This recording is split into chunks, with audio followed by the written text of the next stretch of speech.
नमस्कार, जी बिजनेस पर आपका स्वागत है। आप देख रहे हैं पावर ब्रेकफास्ट। आपके साथ मैं हूं मानसी दवे। बुलेटिन की शुरुआत सीधा विदेशी बाजार के संकेतों को जानकर कर लेते हैं।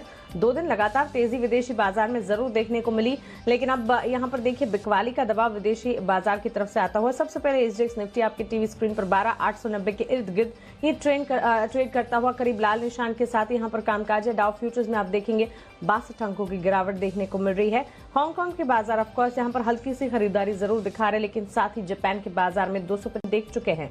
अमेरिकी बाजार की अगर बात करें 2 दिनों की, यहां पर तेजी जरूर दिखी। उसके बाद डाउ करीब 170 अंक कल फिसलता हुआ दिखा और नैस्डैक में भी 25 अंकों की गिरावट ही हमने देखी है। इस गिरावट के पीछे की वजह क्या है, विस्तार से विदेशी बाजार के संकेत एक बार दीपांशु भंडारी से समझ लेते हैं।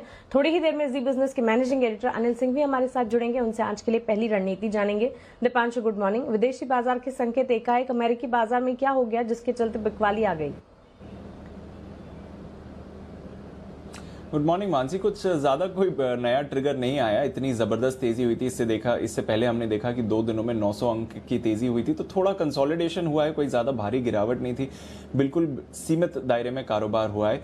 एक कोरोना के मामलों की चिंता है, पर उसका बाजार पर ज्यादा रिएक्शन नहीं आ रहा है। पर हम देख रहे हैं कि पिछले 7 दिनों की डेली एवरेज जो कोरोना मामले की यूएस की है वो अब 1.5 लाख के ऊपर है, यानी कि दिन के 1.5 लाख से ज्यादा मामले पिछले 7 दिनों से लगातार आते हुए दिख रहे हैं यूएस में। तो ये एक चिंता का विषय है, पर बाजार इस पर ज्यादा रिएक्ट नहीं कर रहे हैं। कल भी अगर आप देखें तो एकदम सीमित दायरे में कारोबार हुआ। हाँ, आधे % तक की यूएस मार्केट्स में गिरावट आई। दाव भी लगभग 170 अंक फिसला, पर दिन के निचले स्तरों से रिकवरी भी ठीक ठाक ही हुई और एक बहुत ही लिमिटेड रेंज में ट्रेड हुआ।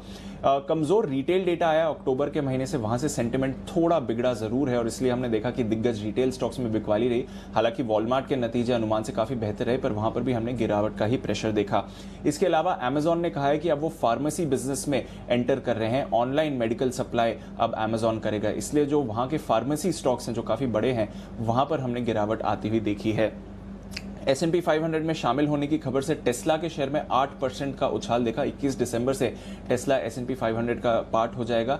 इसके अलावा जो यूएस मार्केट्स में स्मॉल कैप शेयर्स है वहां पर तेजी बरकरार है और उनके स्मॉल कैप इंडेक्स में एक बार फिर से कल नया रिकॉर्ड भी लगते हुए दिखा है। तो कुछ ज्यादा परेशानी की बात नहीं थी जहां तक मार्केट एक्शन का सवाल है।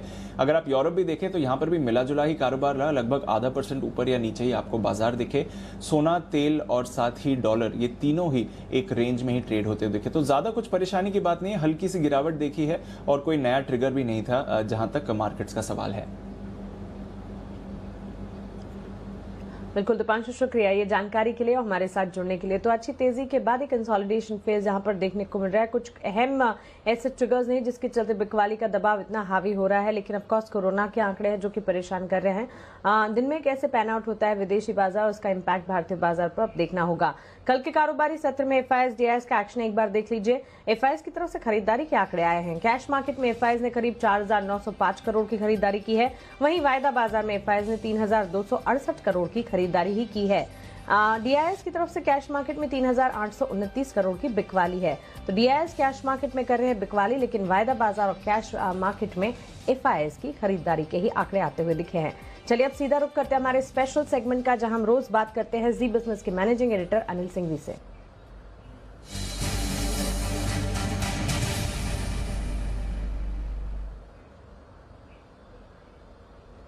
Anil sir, good morning. सबसे पहले तो ये लक्ष्मी विलास बैंक का जो मामला है वो आपसे हम समझना चाह रहे हैं। सेंटिमेंट्स के लिहाज से इसे कैसे देखना है सर? ये बड़ा सीरियस इशू है, स्पेशली जिन लोगों ने लक्ष्मी विलास बैंक के शेयर खरीद रखे हैं। सिर्फ डिपॉजिट होल्डर्स जो हैं उन्हें चिंता करने की जरूरत नहीं, क्योंकि वो मॉरिटोरियम पीरियड में भले ही 25,000 रुपए ही निकाल पाएंगे, लेकिन अल्टीमेटली डीबीएस बैंक, जिन्हें ये बैंक आरबीआई देने जा रहा है, वो इंश्योर करेंगे कि सारे डिपॉजिट होल्डर्स का पैसा वापस मिल जाए। तो डिपॉजिट होल्डर्स के पैसे तो सेफ हैं, लेकिन जिन लोगों ने शेयर खरीद रखे हैं, जिन लोगों ने लक्ष्मी विलास बैंक के बॉन्ड्स कोई भी ले रखे हैं, तो जो स्कीम ऑफ अरेंजमेंट आई है उसको देखकर ये लगता है कि इनकी वैल्यू 0 मानी जाएगी, यानी कि इक्विटी शेयर होल्डर्स जो भी हैं उनकी वैल्यू 0 हो जाएगी और बॉन्ड होल्डर्स जो हैं उनकी वैल्यू 0 हो जाएगी। तो ये एक बड़ी चिंता की बात है। तो सबसे पहले तो सलाह ये होगी कि आप अगर कोशिश करें बेच पाएं, वैसे तो नीचे के सर्किट पर ही खुलना चाहिए, अगर बेच पाएं निकल पाएं तो बेच कर निकल जाएं जो भी दाम हो उस पर। दूसरी बात है कि खरीदने की कोशिश बिल्कुल भी ना करें। और तीसरी बात ये बिल्कुल भी ना समझे कि डीबीएस जैसा इंटरनेशनल बैंक यहाँ पर खरीदने जा रहा है लक्ष्मी विलास बैंक को, तो इसके दिन फिर जाएंगे और इक्विटी के दाम बढ़ेंगे। इनफैक्ट इस पूरे स्कीम ऑफ अरेंजमेंट के बाद में ये शेयर डीलिस्ट हो जाएगा और इक्विटी शेयर होल्डर्स के लिए कोई भी वैल्यू बचेगी नहीं। तो ये इक्विटी शेयर होल्डर्स के लिए बड़ा झटका है और कुछ तक बॉन्ड होल्डर्स के लिए भी बड़ा झटका है। तो दिक्कत की बात है कि अगर आपने इस उम्मीद में इक्विटी शेयर खरीदे कि कोई लक्ष्मी विलास बैंक एक बेहतरीन टेक ओवर टारगेट है और कोई न कोई इसे आकर ले जाएगा, तो आज उन उम्मीदों को झटका लगेगा। और जिस तरह की स्कीम आई है वो थोड़ी सी इक्विटी शेयर होल्डर्स को परेशान करने वाली है कि इक्विटी की शेयर की वैल्यू आरबीआई ने सीधे तौर पर जीरो कर दी है। तो एक तरह से जो इन्वेस्टर्स हैं उनके लिए आज ही से एक तरह से डीलिस्ट हो गया, अब कुछ बचा नहीं। तो अगर किसी भी वजह से किसी भी तरीके से आप नीचे के सर्किट पर भी इस स्टॉक को बेच कर निकल सकते हैं तो बेच देना चाहिए। बिल्कुल सर, तो ये है लक्ष्मी विलास बैंक पर आपके लिए राय। यहाँ पर इक्विटी शेयर होल्डर और बॉन्ड होल्डर के लिए बड़ा झटका साबित हो रहा है। लेकिन सर फिर आज के ट्रिगर्स के लिहाज से विदेशी बाजार के संकेतों को समझते हुए पहली रणनीति भारतीय बाजार पर क्या होगी? देखिए वांसी, ग्लोबल मार्केट के संकेत थोड़ी सुस्ती, हल्की कमजोरी और रुकावट के हैं, लेकिन ऐसा कुछ भी नहीं है जिससे कि बड़ी परेशानी वाली बात हो। और इतनी अच्छी तेजी होने के बाद थोड़ा रुकना तो लाजमी है और हमारे लिए भी रुकना लाजमी है, क्योंकि देखिए अब 13,000 के बड़े आंकड़े के आसपास है। मंथली और वीकली दोनों ही सीरीज के हिसाब से आप देखें तो 13,000 के कॉल्स पर हाईएस्ट ओपन इंटरेस्ट है। तो इतना आसानी से जल्दबाजी में हम पार भी नहीं करना चाहते उसे। मुझे लगता है कि थोड़ा सा वक्त अगर बाजार यहाँ बिताए, थोड़ी पोर्टफोलियो में चर्निंग हो, स्टॉक्स रोटेट हो, तो बिल्कुल भी गलत नहीं है। तो आज के लिए ये एक और बड़ा ट्रिगर जो है वो आरबीआई और जो बैंक की मॉरिटोरियम वाले मामले में सुनवाई चल रही है सुप्रीम कोर्ट में, देखते हैं वहां पे क्या कुछ डेवलपमेंट होते हैं या फैसला आने के संकेत आते हैं। तो वो एक और दूसरा ट्रिगर होगा जिस पर बैंक के लिहाज से आपको नजर रखनी है। लेकिन जो सबसे मजबूत ट्रिगर है भारतीय बाजारों के लिए, जिसके दम पर आपको गैप से नीचे खुले तो खरीदारी करनी चाहिए, वो है एफआईज की दमदार खरीदारी। तो ये आपको नीचे की रिस्क कम करती है। मुझे ये लग रहा है कि 12,750 12,800 बाजार में आज नीचे की तरफ अच्छे सपोर्ट के तौर पर काम करेगा और ऊपरी स्टोर पर 12,925 12,975 ये वो रेंज है जहां हल्की फुल्की प्रॉफिट बुकिंग आपको आती हुई दिख सकती है। 28,600 28,850 ये बैंक निफ्टी पर नीचे की तरफ मजबूत सपोर्ट है और ऊपरी स्तर पर 29,550 29,750 ये वो रेंज हो सकती है जहां तक बैंक निफ्टी जाने की कोशिश कर सकता है।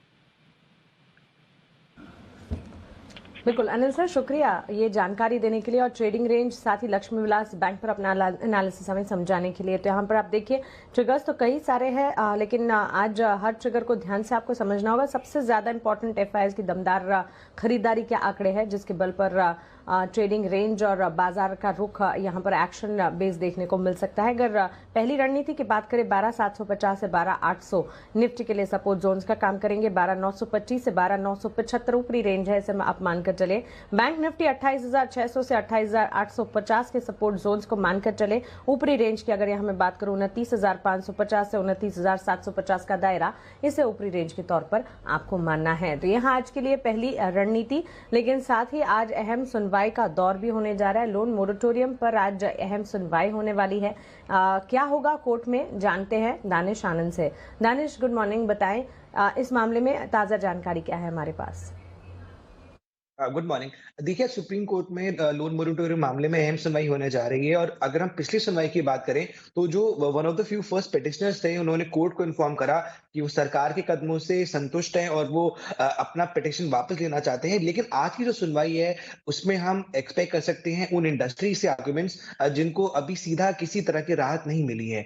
और एक और बात मैं आपको बताना चाहूंगा, पिछली सुनवाई में आरबीआई ने भी सुप्रीम कोर्ट से एक और रिक्वेस्ट करी थी। अगर हम सब जानते हैं कुछ समय पहले सुप्रीम कोर्ट ने अकाउंट्स को एनपीए घोषित करने पर एक स्टे लगा दिया था। तो आरबीआई ने पिछली सुनवाई में सुप्रीम कोर्ट से रिक्वेस्ट करी थी कि स्टे ऑर्डर को हटाया जाए और आरबीआई की जो नॉर्मल फंक्शनिंग होती है अकाउंट्स को एनपीए घोषित करने की, उसका परमिशन वापस दे दिया जाए। तो आज हम दो आर्गुमेंट्स एक्सपेक्ट कर सकते हैं, एक आरबीआई की तरफ से एनपीए अकाउंट्स को लेकर और दूसरे हाथ पर जो इंडस्ट्रीज हैं जिनको किसी भी तरह की राहत नहीं मिली है, हम उनकी तरफ से भी कुछ इंटरेस्टिंग आर्गुमेंट्स आज एक्सपेक्ट कर सकते हैं।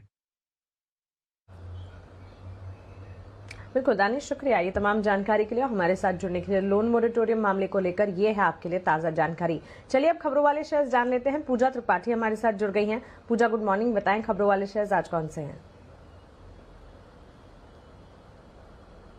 Good morning Mansi. खबरों वाले शेयर्स में आज के ट्रिगर से शुरुआत करें तो जैसा कि आपने बताया सुप्रीम कोर्ट में आज सुनवाई होने वाली है तो उस पर नजर रहेगी। इसके अलावा जीएसटी काउंसिल की भी बैठक होगी जिसमें कि इनपुट टैक्स क्रेडिट के लिए नकली इनवॉइसेस और अन्य जीएसटी फ्रॉड्स पर चर्चा की जाएगी। देखना होगा यहाँ पर क्या आउटकम निकल कर आता है। इसके अलावा Mumbai Pune Hyderabad bullet train corridor के टेंडर को भी आज से खुलेंगे तो ये जो 3 इवेंट्स है इस पर हमारी नजर रहेगी। लक्ष्मी विलास बैंक, आज इस पर फोकस रखिए। एक बड़ी खबर आ रही है लक्ष्मी विलास बैंक के लिए। आरबीआई ने लक्ष्मी विलास बैंक पर मॉरेटोरियम लगा दिया है और 16 दिसंबर तक ये मॉरेटोरियम लगा रहेगा। जितने भी ग्राहक हैं उनको सिर्फ 25,000 तक ही निकालने की अनुमति दी जाएगी। और खबर ये भी आ रही है कि डीबीएस बैंक के साथ मर्जर का ड्राफ्ट प्लान भी जारी किया है। डीबीएस बैंक के साथ ये मर्जर होगा और मॉरेटोरियम खत्म होने से पहले उनको ये ड्राफ्ट सौंपना होगा। तो एक बड़ी खबर लक्ष्मी विलास बैंक के लिए, स्टॉक पर रिएक्शन देखने को मिल सकता है। आईएफएस सिक्योरिटीज पर भी नजर रखिए। 20 नवंबर को कंपनी की बैठक होगी जिसमें कि बायबैक पर चर्चा की जाएगी। आईआरसीटीसी पर भी फोकस रखिए। तेजस ट्रेन के जितने भी शेड्यूल थे वो कैंसिल हो चुके हैं। कोरोना के कारण उनका कहना है कि लो ऑक्यूपेंसी के चलते ये फैसला लिया गया है। एविएशन स्टॉक्स भी आज फोकस में रह सकते हैं। एयर एशिया का बयान आया कि भारत में अपनी जो घाटे में चल रही एयरलाइन का ज्वाइंट वेंचर का मूल्यांकन कर रही है और टाटा ग्रुप के साथ एयरलाइन ज्वाइंट वेंचर का मूल्यांकन कर रही है, उसको शायद खत्म भी कर सकती है। इस तरह का बयान आ रहा है एयर एशिया की तरफ से। तो इसके चलते तमाम जितने भी एविएशन स्टॉक्स हैं वहां पर आपको नजर रखनी है। आईआरबी इंफ्रा कंपनी ने 510 करोड़ की पूंजी राइट्स इशू के जरिए जुटा ली है। टाटा स्टील भी फोकस में रहेगा। एचडीएफसी एएमसी ने हिस्सेदारी घटाई है, 5% से हिस्सेदारी घटाकर 2.96% कर दी है।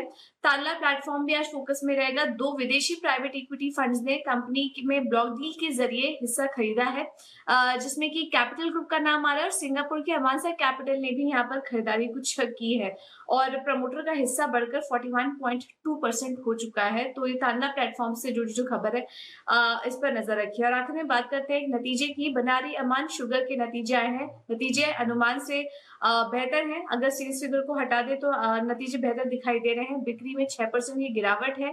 कामकाजी मुनाफा 7% बढ़ा है कंपनी का। मुनाफे में करीब 12% की बढ़त इस क्वार्टर देखने को मिली। बिल्कुल पूजा, शुक्रिया ये खबरों वाले शेयर्स हमें बताने के लिए।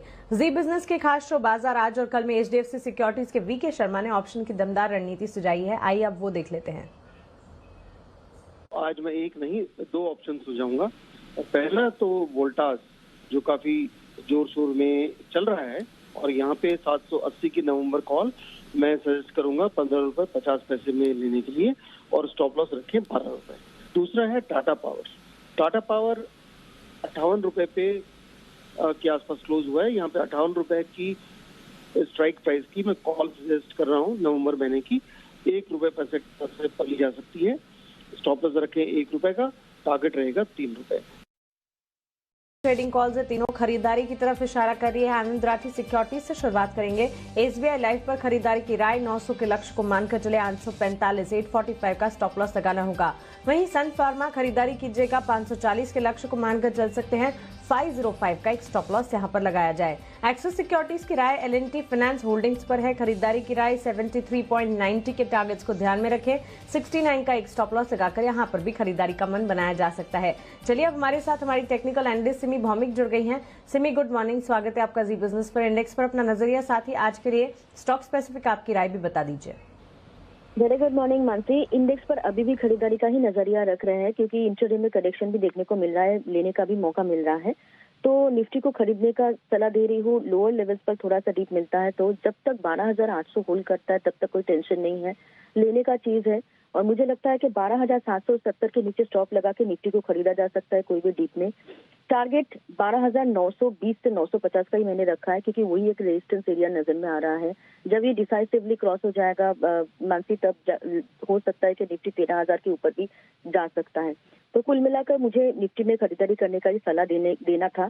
और रहा सवाल बैंक निफ्टी की, तो मुझे लगता है कि बैंक निफ्टी भी खरीदना पड़ेगा। लोअर लेवल्स पर खरीदने से बेहतर है 28,900 28,800 के आसपास अच्छा सपोर्ट है। जब तक वो सपोर्ट होल्ड करता है तब तक खरीदने का सलाह है। 28,800 या 700 के नीचे स्टॉप लॉस मेंटेन करेंगे। पहला टारगेट होगा 29,450 और दूसरा होगा 29,600। इनफैक्ट मानसिक जितना मोमेंटम बैंक निफ्टी ने एक्वायर किया है, लग रहा है कि 29,800 भी जा सकता है कभी भी। और मेरा स्टॉक कॉल्स दोनों है। एक HDFC बैंक में लगातार मैं खरीदारी करने का सलाह दे रही हूँ, अभी भी खरीदारी करने का सलाह है। 1390 का एक छोटा सा स्टॉप लॉस है। तीन टारगेट्स मैंने लिखा है, 1423, 1432 और 1440। ये तीनों टारगेट्स के लिए HDFC बैंक को खरीद कर चलना है।